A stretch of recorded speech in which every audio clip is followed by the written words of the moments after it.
that we're going to change these rules so that if Prince William and Kate have a baby girl, that girl would be our queen. Princess Charlotte has long been a captivating presence in the royal spotlight, charming the public with her confidence and natural warmth. But recent changes in her public appearances have sparked speculation about her future role. Once frequently seen at royal events, her visibility now appears to be quietly diminishing, leading to rumors that her strong personality and natural leadership, sometimes seen in how she confidently guided her brothers, including Prince George, may have drawn concern. From a very young age, Charlotte displayed an ease with royal life that seemed instinctive. On her first day of school at just 4 years old, she greeted crowds with confidence, waving cheerfully rather than hiding behind her mother, Kate. At official events, she consistently demonstrated impeccable manners, graceful curtsies, and an intuitive understanding of royal protocol, earning admiration from palace staff and comparisons to both Princess Diana and Queen Elizabeth II. Comfortable in front of cameras, she often appeared more at ease than her older brother, posing naturally and engaging warmly with the public. Her protective and guiding role toward her younger brother Louis further highlighted her strong character. As her role now appears to be subtly shifting, questions remain about what this change means for Charlotte's future within the royal family and whether it signals a broader adjustment in how the monarchy presents its younger members. As a flower girl, Charlotte once again demonstrated her natural poise, walking down the aisle with perfect timing and confidence while other children appeared nervous or distracted. From the moment of her birth in May 2015, she captured public affection, sparking nationwide celebration as crowds gathered outside the hospital, church bells rang across Britain, and congratulations poured in from around the Commonwealth. As third in line to the throne and the daughter of the Prince and Princess of Wales, Charlotte represented something fresh and exciting for the monarchy, becoming Britain's first young princess in decades and an instant role model for girls her age. Her popularity surged rapidly, influencing baby name trends, inspiring toys and clothing lines, and turning her into a cultural phenomenon before she could even walk. Royal experts quickly noted her natural charisma, comparing her to Princess and predicting she would play a significant role in the royal family's future. As she grew older, those predictions seemed well-founded. Teachers described her as a confident yet kind leader among her peers, and royal watchers were consistently impressed by her composure at major events like Trooping the Colour, where she waved and stood with flawless awareness of royal protocol. Whether engaging the public from the Buckingham Palace balcony or charming children during charity visits, Charlotte showed an instinctive understanding of her role, suggesting a maturity and presence well beyond her years. During charity visits, Charlotte participated in activities without hesitation, impressing staff who later described her as the most natural young royal they had ever encountered. She asked thoughtful questions, showed genuine curiosity, and left such a strong impression that the visit was widely considered a complete success. Photographs of her from weddings, christenings, and public engagements quickly became some of the most popular royal images ever published, selling millions of magazine copies worldwide and drawing exceptional engagement on social media. Fashion designers closely followed everything Charlotte wore, knowing her outfits would spark instant trends, with her influence on children's fashion estimated to be worth millions of pounds. Long before Charlotte's birth, Queen Elizabeth II recognized that the traditional rules of royal succession were outdated and unfair, as they favored sons over daughters regardless of birth order. Determined to modernize the monarchy, the Queen worked patiently with government leaders and legal experts across Britain and the Commonwealth to change these centuries-old laws. After years of negotiation, the new succession law was passed in 2013, ensuring that daughters would have the same rights as sons in the line of succession. Because Charlotte was born in 2015, she was fully protected by this historic reform and remained third in line to the throne even after the birth of her younger brother, Louis. The change was widely celebrated as a victory for equality and modern values, with many praising Queen Elizabeth for ensuring the monarchy reflected the society it served. The succession reform drew on the legacy of powerful queens such as Elizabeth II herself and Queen Victoria, highlighting how illogical it was to sideline princesses simply because they had brothers. When Charlotte was born 2 years after the law changed, she became the first royal daughter in British history guaranteed to keep her place in the line of succession ahead of any younger brothers, making her birth especially significant beyond the usual excitement surrounding a new royal baby. She symbolized a new era for the monarchy, one that could adapt to modern values of fairness and gender equality, and her position was more secure than that of any princess before her. Achieving this change was far from simple, requiring the rewriting of centuries-old laws, parliamentary debates across multiple countries, and years of careful legal and constitutional work, all driven by Queen Elizabeth's determination. Although some traditionalists quietly opposed the reform, public opinion strongly supported it, believing daughters deserved the same rights as sons. As a result, Charlotte's role in the monarchy was clearly defined, third in line to the throne behind her grandfather Charles, her father William, and her brother George. with her place protected regardless of any younger siblings. Historians later described the reform as one of Queen Elizabeth's most important decisions, noting that it ensured the monarchy's relevance for future generations and shaped the expectations, education, and responsibilities Charlotte would grow up with as a constitutionally significant figure. Charlotte grew older. She was expected to take on significant royal duties, with a role that extended beyond ceremony into meaningful public service.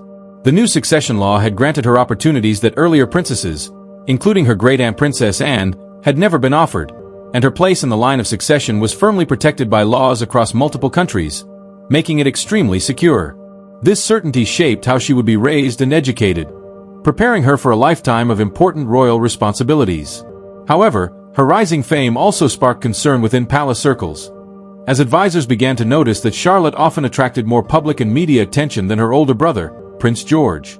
Photographers, magazine editors, and social media users consistently showed greater interest in her confident and charismatic presence, prompting fears that her popularity could one day overshadow the future king. These worries were discussed quietly in private meetings, supported by internal reports showing that Charlotte received significantly more positive press than George, with descriptions emphasizing her charm and natural confidence, while George was more often portrayed as shy or serious.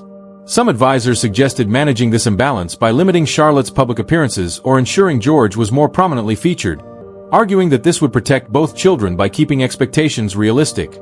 Others strongly disagreed, insisting that Charlotte's popularity was an asset to the monarchy, helping it connect with younger generations and remain relevant. Drawing on historical examples such as Princess Margaret and Princess Anne, palace staff debated whether a popular princess truly posed a threat to the heir. These differing perspectives created subtle tensions within the palace, influencing decisions about media strategy, event planning, and how the royal children were presented to the public. These strategic tensions remained largely hidden from public view, yet they quietly influenced everyday decisions about the royal children. William and Kate became aware that palace advisors were increasingly uneasy about Charlotte's popularity and were gently encouraged in meetings to reduce her public appearances, with the advice carefully framed around protecting childhood normalcy and emotional well-being. Despite the delicate language, the underlying message was clear. The palace establishment was uncomfortable with their daughter's natural appeal and wanted it restrained. The resulting changes were gradual and subtle. Charlotte appeared less frequently in official photographs, was positioned toward the edges of group images, or was occasionally omitted altogether when George was featured. Her attendance at major events declined, often explained publicly as efforts to preserve privacy, while George continued to appear regularly. Royal social media accounts mirrored this shift, giving George more frequent and detailed coverage, while Charlotte's appearances and birthday tributes became noticeably shorter and less prominent. Behind the scenes, palace staff received unwritten guidance to ensure George was always the visual focus at events, with Charlotte included but never emphasized. Photographers were discreetly steered toward prioritizing George, and these informal rules were shared verbally to avoid leaving a paper trail. William and Kate noticed the imbalance and initially tried to counter it by positioning Charlotte more prominently themselves, but they soon realized they were pushing against an entrenched system determined to move her into the background. Charlotte, too, began to sense the change, asking why she was excluded from events her brother attended. Kate struggled to explain this gently, telling her that George's future role as king sometimes required him to appear alone, even as the deeper reality remained unspoken. Charlotte accepted her parents' explanation, but she remained confused and quietly hurt by the distinction, and the confidence that had once come so naturally to her began to waver. At public events she appeared more hesitant, unsure whether she should step forward or hold back, a change that palace staff noticed and privately debated. Some felt uneasy about how these adjustments were affecting a young child, while others believed they were necessary to reinforce the royal hierarchy and teach Charlotte her place within it. Kate grew increasingly distressed by the situation and had several tense conversations with William, insisting that their daughter deserved the same respect and encouragement as their son and that her natural abilities should be nurtured rather than suppressed. William shared her concerns but felt conflicted, caught between protecting Charlotte and maintaining harmony with the palace establishment. Publicly, palace statements continued to frame Charlotte's reduced visibility as a caring effort to protect privacy and ensure a normal upbringing, never acknowledging any deliberate limitation of her role. While officials dismissed growing public and media observations as over-analysis, experienced royal watchers recognized the pattern. The restrictions extended beyond appearances into education and preparation, as George received special instruction for his future role while Charlotte was told such training was unnecessary. As a result, her leadership instincts had fewer outlets, and she was subtly discouraged from taking charge when George was present, receiving an unspoken but clear message that her role was secondary and that stepping back, rather than forward, was expected of her. The unspoken message Charlotte received was that she was meant to follow rather than lead, a painful suppression of her natural confidence and abilities. As concerns about her role intensified, a highly secretive meeting was held one Tuesday morning in a private conference room at Buckingham Palace, attended only by senior royals and trusted advisors. Officially described as a discussion about the children's futures, the lack of written materials and strict confidentiality signaled the sensitivity of the topic. King Charles chaired the meeting, with William arriving visibly tense, unaware of the specific proposals to be presented, while Princess Anne and senior advisors listened closely. A leading advisor delivered a carefully framed presentation praising both children before arguing that Charlotte's charisma and popularity posed a potential problem, using statistics to support the claim. He ultimately recommended that Charlotte's public role be permanently reduced, that she not receive the same education or preparation as George, and that she be guided toward a largely private life rather than becoming a working royal, all under the guise of protecting her well-being. William felt growing anger at what he saw as an effort to sideline his daughter for being too capable. But before he could respond, Princess Anne intervened forcefully. She bluntly called out the proposal as sexist, arguing that it contradicted the very principles Queen Elizabeth had fought to establish through succession reform. Drawing on her own experiences of being limited despite her abilities, and refused to see history repeat itself with Charlotte, insisting that suppressing her talents would waste potential and send a damaging message about the monarchy's view of women. She emphasized that Charlotte deserved equal preparation and support and could one day serve meaningfully as Princess Royal. When the advisor attempted to defend his position, and dismissed the reasoning as disingenuous, accusing the palace of prioritizing convenience over fairness, William then added his voice in support, stating firmly that his daughter deserved every opportunity to develop her natural strengths and contribute fully to the monarchy. William firmly defended his daughter, emphasizing that while George would one day be king, Charlotte should never be diminished or hidden because of that reality. He spoke openly about the pride he felt watching Charlotte shine at public events and the pain of knowing that parts of the palace wanted to limit her role, making it clear he would oppose any formal attempt to remove or reduce her place within the family. Charles listened quietly and, after Anne and William finished, acknowledged their concerns while also referencing advisors' worries about safeguarding George's future position. His suggestion of a compromise satisfied no one, leaving Anne visibly disgusted, William feeling betrayed, and advisors uncertain of the outcome. The meeting stretched on for hours, marked by intense debate and rising emotions, as supporters of Charlotte clashed with those favoring restrictions. Everyone present understood that the decision would shape Charlotte's life and the monarchy's future. Later that night, William returned to Adelaide Cottage and told Kate everything. She immediately sensed how serious the situation was and reacted with shock and anger as she listened. Kate was adamant that they could not allow their daughter to be sidelined and insisted they stand united in protecting Charlotte's interests, even if it meant challenging the palace establishment. Over the following weeks, the couple grappled privately with difficult choices, weighing whether to accept limited compromises, fight openly, or work quietly behind the scenes. Kate studied the experiences of royal daughters throughout history, including Princess Anne and other European royals, searching for guidance on how Charlotte might still build a meaningful and fulfilling role. Each option carried emotional and political consequences, forcing William and Kate to carefully consider what would truly serve their daughter's happiness, dignity, and future. Kate's research into the experiences of royal daughters provided insight and examples that informed her decisions, but it offered no easy solutions.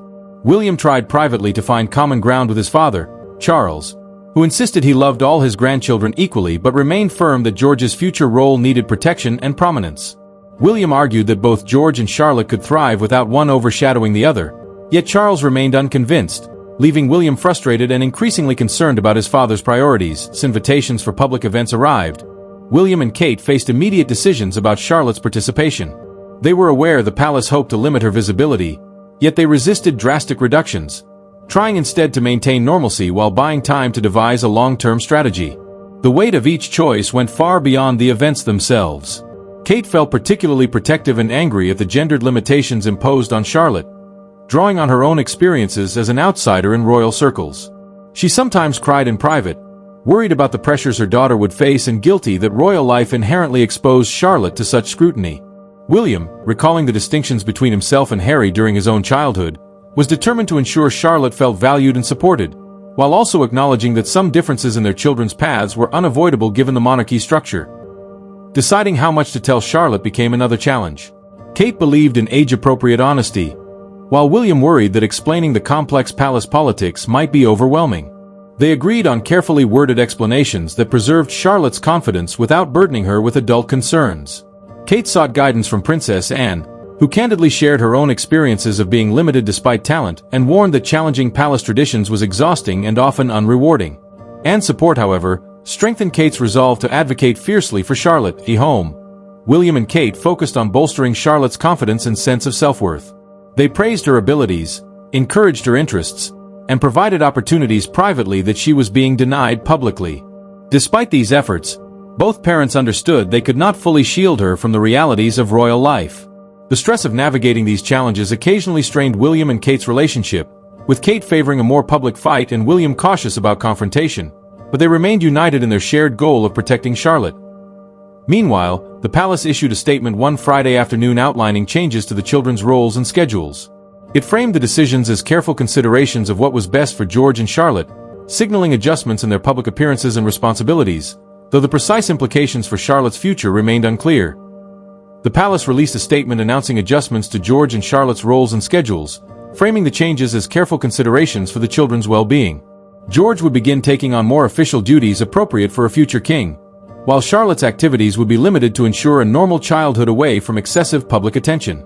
To the public, the statement appeared thoughtful and caring, portraying Charlotte's reduced visibility as protective and reasonable. However, those familiar with palace politics recognized that the statement masked a significant sidelining of Charlotte, effectively limiting her future potential while presenting it as good parenting. William and Kate read the announcement with mixed emotions: anger, frustration, and resignation. They had fought to preserve Charlotte's opportunities, but ultimately could not prevent the palace from enforcing its decisions.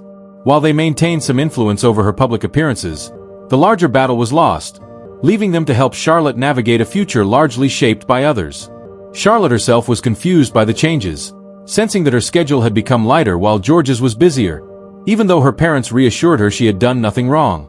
The uncertainty weighed more heavily on her than the actual restrictions. Princess Anne continued to support Charlotte privately, mentoring William and Kate and envisioning a future in which Charlotte could eventually become Princess Royal, a role that would grant independence and the ability to shape her own duties. Her guidance reinforced the idea that, despite current limitations, Charlotte's ultimate path remained open. Various factors, George's family plans, public opinion, and Charlotte's personal choices would influence her future in unpredictable ways. Potentially positive outcomes included Charlotte following in Anne's footsteps, carving out a meaningful role in charitable work, and using the Princess Royal title to define her identity separately from her brother. She could advocate for causes important to her, building a royal life of purpose even without being near the throne.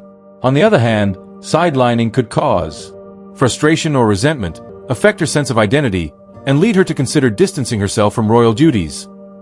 Despite these uncertainties, William and Kate committed to providing Charlotte with strong support, excellent education, and encouragement to develop her interests, emphasizing her self-worth independent of titles or positions. The possibility of her eventually becoming queen, though remote, was not impossible. Changes in succession law, unforeseen events, or shifts in public opinion could elevate her role. For now, Charlotte remained largely unaware of the political maneuvering around her. She focused on school, family, and friends, enjoying royal activities without obsession over status. While her natural confidence had been slightly tempered by recent changes, her fundamental character remained strong. Her story was far from over. She still had decades to shape her path, make choices, and forge her own identity. The constraints placed on her now might influence her journey, but they would not dictate her destination. Charlotte had already demonstrated a special quality that no palace politics could suppress, and whatever role she ultimately assumed, it would be uniquely her own. Her most compelling chapters were still to come.